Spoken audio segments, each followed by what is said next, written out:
We are unstoppable. Last episode, we gave you guys a little taste of what went down in the Proving Grounds, but today we're cranking it up on the action. We're taking it to the next level. Now, since our last episode, we've raided another level 6 village, giving us plus 2,500 daily elixir production.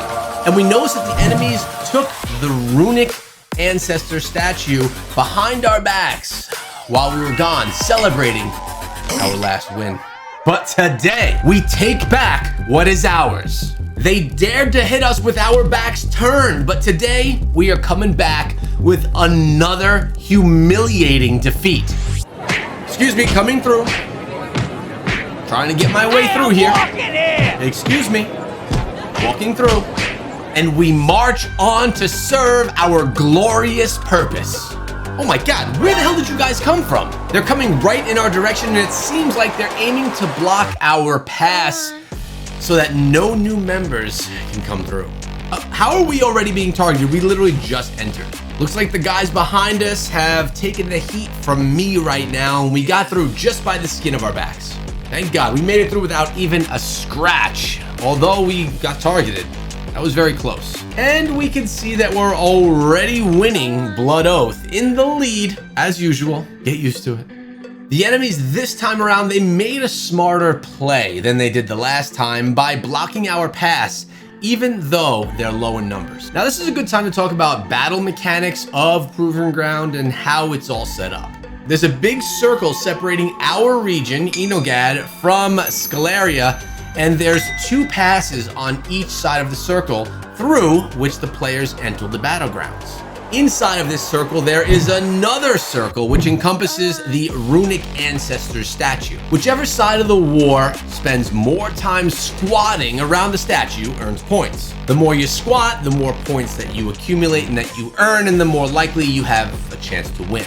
Each side has a bigger entry point for multiple marches to go through, as well as a narrow one which enemies can launch sneak attacks through. While most of the marches were headed to block our pass, quite a few tried to do a sneaky tactic, but each time they tried, they were kicked right out of the squatting zone.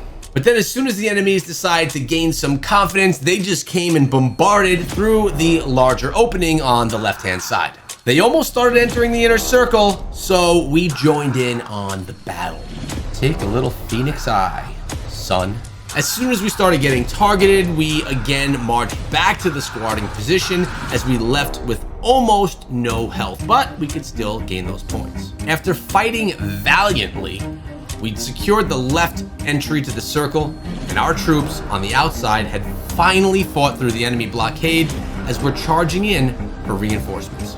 And taking advantage of this opportunity, we're gonna send Lilia back to our base to heal up and get some healed troops while we send in Garwood to squat, who's been on standby right outside the pass. We do this while our primary march is off to heal, so we can earn points by squatting with our secondary hero.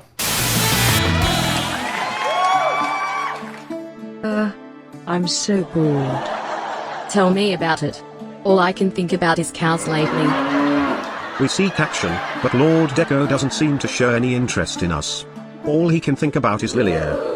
I heard somewhere out there, there's a level 5 village we could raid which gives us 5% XP bonus. So you want us to occupy this village to please Lord Echo so that hopefully he sees our value and starts using us for videos? I think it's actually the fans who don't want to see us.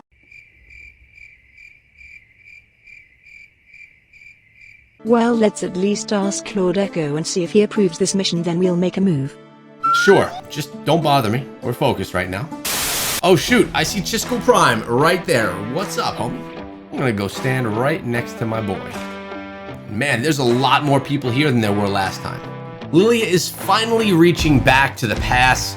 So Garwood, thank you for squatting in her place. We salute you, my friend. Thank you for staying strong through all of the scary invasions.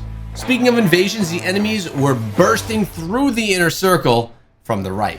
Looks like this sneaky player wants to sneak in through the back door. We're going after him. But it looks like other people have the same idea because he is dead. There are so many players that are into this battle that they take out the opponents before I could even land one attack. Looks like the enemies are chasing one of our teammates, so we need to come to the rescue to assist. And thankfully, we've taken the attention off our teammate, who's now free, but the enemy cavalry is turning against us now. But no worries, we have our whole alliance here, ready to back us up and let this fool know what's up. And he deserves the Phoenix Eye. And he's dead. And his backup has no reaction either as we attack him. He's just walking through like any other Monday. That means some extra free merits for me, so I'll take them. I am happy. Well, that means Garwood is back up to the plate now that Lilia is off to heal. All right, so we can't fight the other players with Garwood, so we're at least going to attack these stubborn guards that spawn every now and then during the Proving Grounds. And it was dead before I could even reach it. Back to squatting, buddy. Sorry, no action for you today. I am by your side. Is this sword heavy? I can lift it, no problem. I'll make sure they fear us. So now there's enemies coming right towards us through the entry, and they've started fighting right at the entry. All right, it's time for us to back up because we don't want any part of this right now, especially with Garwood. All right, so we found an opening. So here we're gonna squat, earn some more points. Hello, sir. You're in the middle of war right now that you're losing pretty bad. You wanna get up? And as we're down to the final quarter of the game, we're all in the lead and the enemies are giving one final push from the large entry on the right, but they've obviously not even been a threat at this point.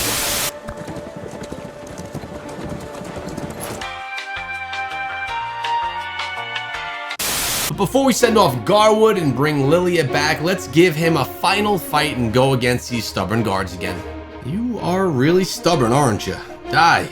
Thank you, Garwood. We salute you for your service. You have never disappointed us.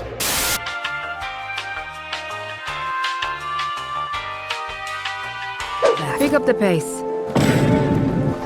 Welcome back, Lilia. We're down to the last 5 minutes, so let's really make this count. I wish these stubborn guards were a little bit closer to my path. Wait, are they chasing off one of my teammates? Wow, he's just ignoring these guards, and we're just itching to get into the action and get into the fight.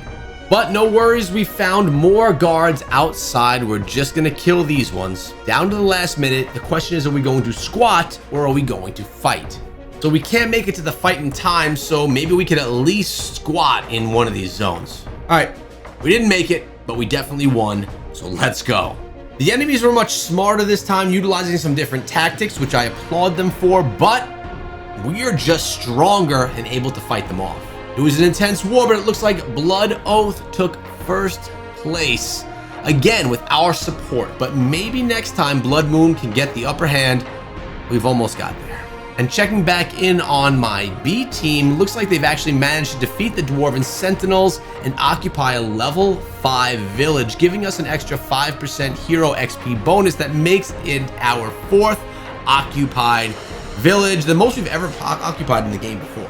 And as we look at our troops heading back home after a gruesome war, we're gonna sign off the video right here. We've made loads of progress, and this war was proof of our potential. Next episode, we enter a new phase of season 2, so make sure you binge watch all of our last 5 to 6 videos showing everything that we've done this season, because if you can't tell, there's a story to be told.